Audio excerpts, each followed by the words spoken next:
வணக்கம்,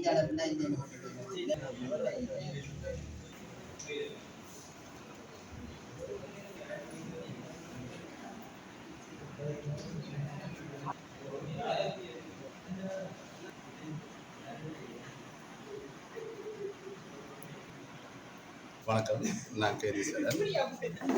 நான் ரத்த தானம் கொடுக்கறது இதோட 5வது முறையாக கொடுக்குறேன். முதலாவது கொடுக்க வலிக்கிறது நான் கேட்ட பாடசாலை ஜாலேந்திர கல்லூரியில் எங்களோட மூத்த அண்ணாக்களை ஆர்கனைஸ் பண்ணிக்கல அதுதான் ஸ்டார்ட் பண்ணது. அதுவும் விளையாட்டு போக்கா படிகள் எல்லாரும் கொடுக்குறாங்க, நாங்களும் கொடுக்க உழைச்சி தான் கொடுக்க வலிக்கிறது.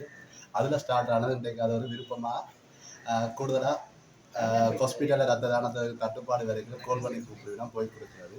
இந்த முறை நாங்கள் இணைய பொதுவிழாவும் எங்களோட ஏரியாவில் இருக்கிற லைப்ரரி அதால் ஆர்கனைஸ் பண்ணிக்கிறபடியாக நாங்கள் வந்து கொடுக்கணும் ஒரு கட்டாயத்துக்கு இருக்கிறதுல கொடுத்த நாங்கள் இணைய பொது நூலகத்தில்.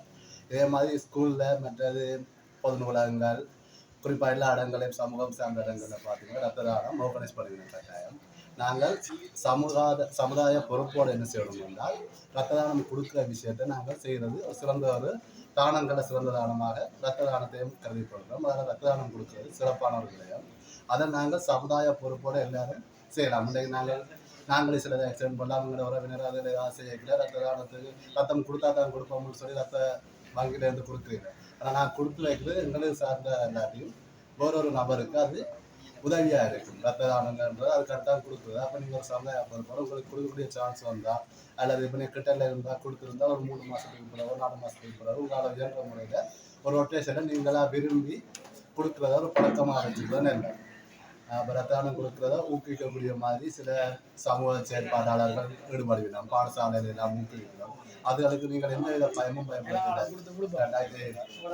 பயன்களை கொடுக்க வலிக்கணும் கொடுக்க வலிக்கிறதுக்கு ஒரு பயம் இருந்தது. உடம்பு வைக்க முடிச்சுனா வேலை சுத்தமாக அது வந்து சாப்பிட்டு சொல்லிக்கணும். ஆனால் அது மாதிரி விதமான செயற்பாடும் இல்லை. இங்கே பயம் இல்லாமல் ரத்தத்தை கொடுக்குறதால எந்தவித பிரச்சனையும் உங்களுக்கு வராது. கூடுதலாக புண்ணியங்கள்லாம் செயல்படும். பயமில்லாமல் கொடுக்குறேன். நன்றி.